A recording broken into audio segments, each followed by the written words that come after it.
saying the deadline, this, the deadline. They have to do that legally, I think. This is Grapevine. I'll show you, if we keep going, where we did Orphans, a play that's set in Chicago about two orphans, Treat and Philip, under the care of a mafioso guy named Harold. And Treat tells his brother that he can't go outside, or if he breathes the air, he'll die. And they lost their mother. They don't have a father. They're orphans.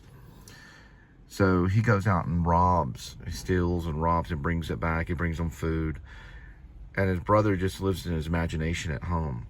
Harold is a mafioso guy, and he gets conned into coming back with Treat. So Treat brings him back drunk.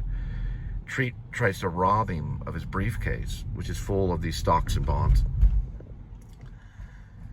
Harold has to pull a gun on him. Later on in the play, Harold gets shot in the gut by one of the mafioso guys and goes back to the home where the mother used to be, but the mother had left. The mother never came back, and comes back to their home and then dies in front of them.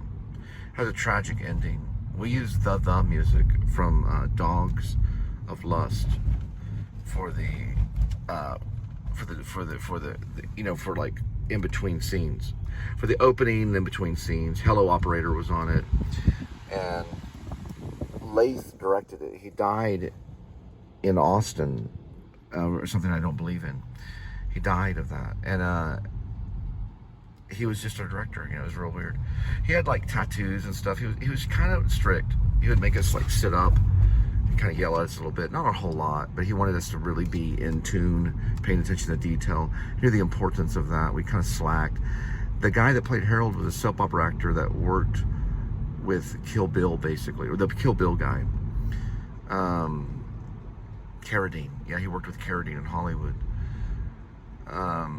He was pretty cool. It was right here, I think. It was right there, I think. Yep. I think that was it. They restructured all of this. But it was a ballet studio. Before Vine, for sure. Or was it after? Is it before or after Vine? No, I think it was before Vine.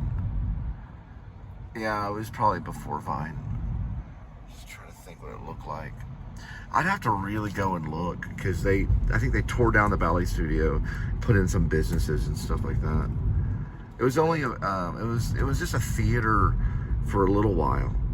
You can sometimes turn dance studios, depending on what's going on with them. You can sometimes turn them into theaters. They still had the dance rooms. It was just a back area of the dance room that wasn't being used. It was a found space. I don't know how he found it. He probably went to a lot of dance studios. It was probably where they kept the costumes or something like that, yeah. And so we built bleachers. Well, it was a little theater, a little playhouse. They built bleachers, of course. I've had structured some theaters, but they built the theater, and and they had it all. It was really nice. They had a VHS tapes of it. I have a VHS tape of the performance. It's okay. It was before the actor studio. It was a little over dramatic. I like Gary Oldman and stuff. When I saw Matthew Modine do it, I was blown away. I was like, wow, that's how you act. So he worked with Stanley Kubrick, though,